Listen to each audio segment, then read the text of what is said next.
Rally. We're gonna get started just in a minute, but before we do that, I want to make sure that the energy's there.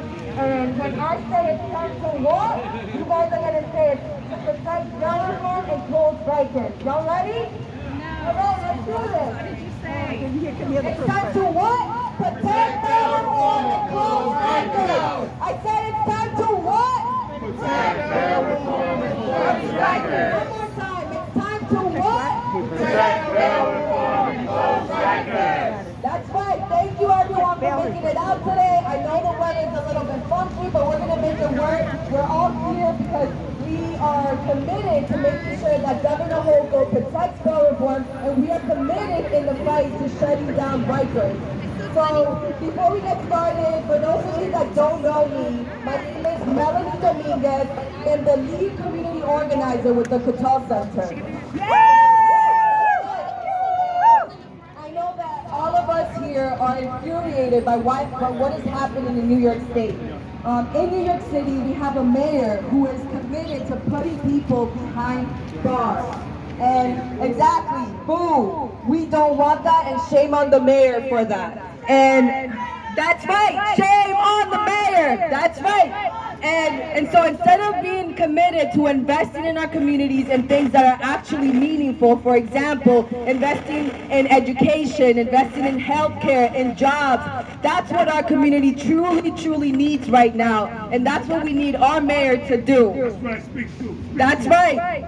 Since Mayor Eric Adams took office, 20 people have passed away in New York City jails. So sad, so sad. That is unacceptable. And I want to take a moment to send our condolences to all of those that have lost a loved one at Rikers, in New York City jails.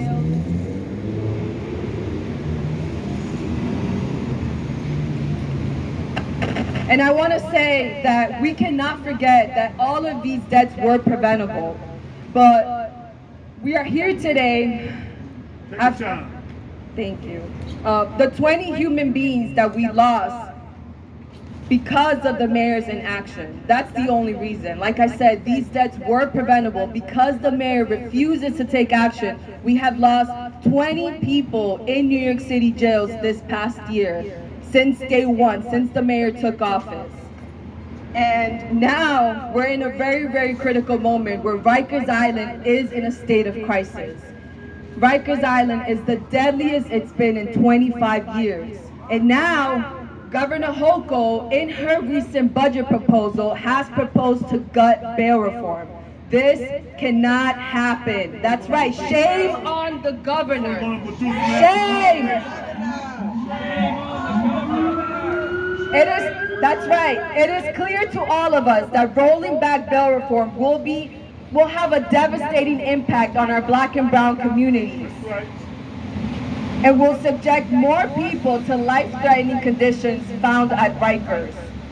No one should be held behind bars simply because they cannot afford their freedom. No one. And today, there are nearly 6,000 people who are incarcerated at Rikers Island who the majority cannot afford to post bail. That is simply unacceptable. That's right, Zayada, let's talk about it. And that's to keep in mind. 6,000 people are there right now. Imagine if Governor Hochul's budget proposal to roll back bail reform, exactly, it will continue to produce mass incarceration. It will increase the population at Rikers, exposing more people to the horrible conditions found there. There's going to be more overcrowding. That is not right. That is not right. This is why we are gathered here today to remind Governor Hochul that we are not backing her awful proposal to roll back bail reform. We refuse it. Can you hear us up there? Do not bail reform. Let's say it. Do not cut bail reform. Do not cut bail reform. Do not cut bail reform. Listen to your Black and brown community members.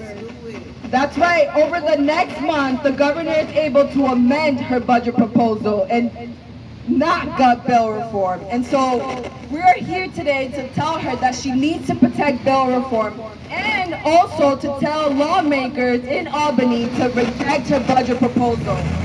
We need a governor that's going to propose a budget that is going to cut the correctional population, shut down Rikers and other jails across the state, and invest in community for like in housing, healthcare, education, and jobs. Like I said, that's really what we need. And it's time to what?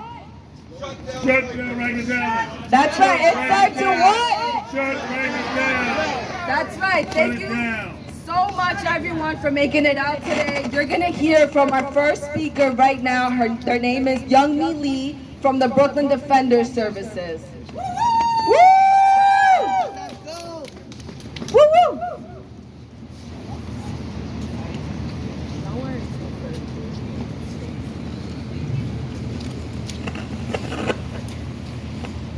As soon as New York passed comprehensive bail laws that were designed to give everyone a fair chance to appear in court and to receive real due process, a fear-mongering campaign to roll back the laws began. With misleading headlines, this relentless campaign took advantage of New Yorkers' insecurities and without data to back it up, chipped away at the law not once but twice.